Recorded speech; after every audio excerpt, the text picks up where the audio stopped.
something is totally empty on the roads. Where are we headed? We're headed to Greenslade. We're going to Troy, New York. This is the company that makes the mushroom installation? Yeah, they grow spores to make installations. If this could replace styrofoam, I think that'd be pretty interesting. You ready? Yeah, go for it. All right, boys. All right. Have fun at school.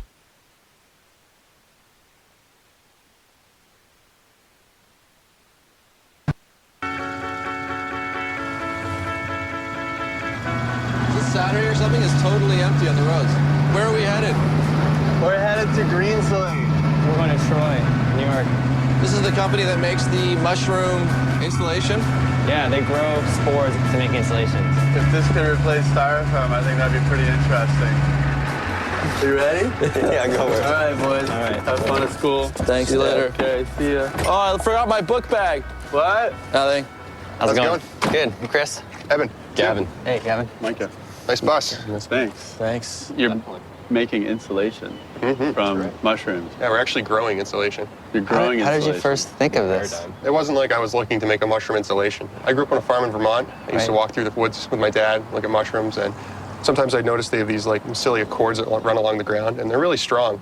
And that kind of stuck in my head of a really strong biological organism. And working in a studio with Gavin, I was working on an insulation project, and all that kind of stewed together into this rigid board concept. Are you guys working to just replace insulation everywhere?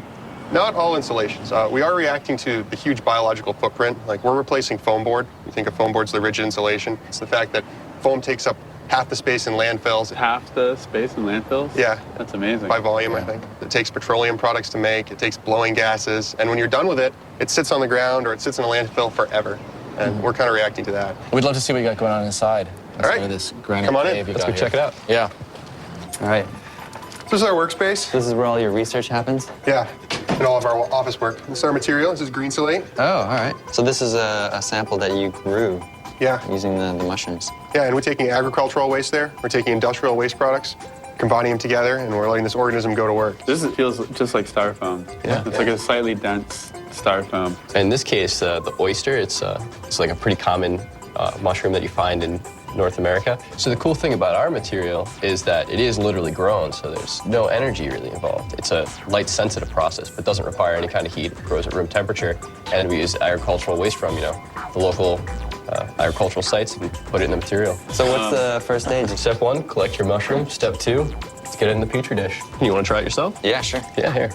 So what you're going to want to do is just take a cut of the gills themselves. And the spores they live in the gills. Exactly, that's where they're formed. And then just like that? Yep. And then we'll just stick those directly in here. Okay.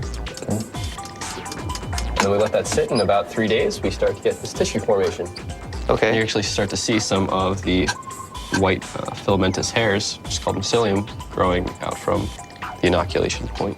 So why is this stage necessary? So what this does is it allows us to isolate specific characteristics from these mycelium that we like, and we sector it into other petri dishes. And then we can produce that over and over again, so that when we go and try to inoculate our samples to produce the insulation, we know we get the same characteristics over and over again.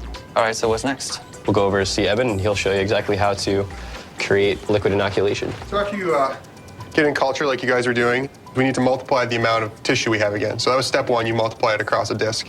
Step 2, we go into a 3D growth environment. And we've already got some inoculum floating around in here. And what we do is we put it in this blender and we chop it into tiny little chunks. And we toss it in here, we crank it up.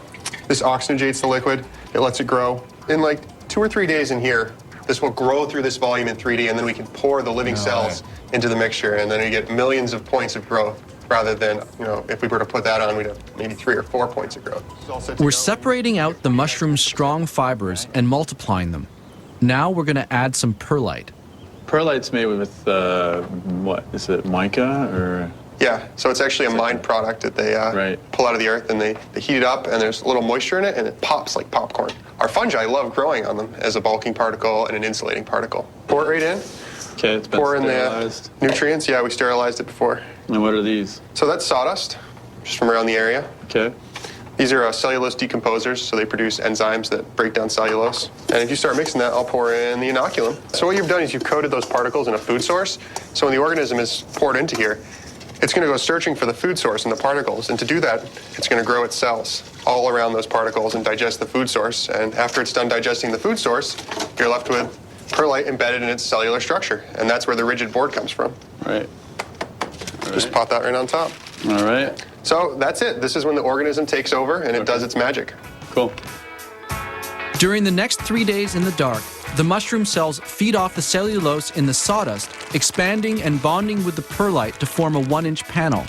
It's then dried to prevent fungus growth. This organic replacement for polystyrene has another serious benefit. It's flame resistant. I'll give you guys a little flame demonstration. All right. We have our standard polystyrene board here. We got a sample of green slate, and we're just going to do a flame spread test. This is about 2,000 degrees Fahrenheit at the very tip. So let's come on into the polystyrene here. Whoa. Oh, yeah. It's pretty instant. Oh, yeah. Oh, right. That's That's what you'd see in your wall. Right. That stuff is mangled. yeah. Going back to the petroleum product, this is oil, essentially. Okay, so 2,000 degrees on a mushroom, turning black. Yeah, and what you're seeing as a smoke off is that organic binder, and then the insulating particles are resisting the heat flow. It's like a fire brick. Yeah, exactly. Like it glows red. And it Doesn't smells like actually burnt burn. toast. The perlite is fire resistant, and it's been bound to the strong mushroom fibers, creating a new, rigid insulating structure. Is it possible, do you think, eventually to make like a structural wall panel out of fungi? You got it. That's actually what is going to be our first product on the market. Is going to be a structural insulating panel. Well, it's awesome work that you guys are doing. Right on. Great. Yeah, man. Right on. Thanks for coming by, guys. definitely. Yeah. All right. Good luck. Maybe Yeah, Carl will keep thanks in a lot. touch. Yeah, good trip. All right, thanks. We've met inspiring innovators who are committed to using plants and other natural components to replace petroleum-based materials.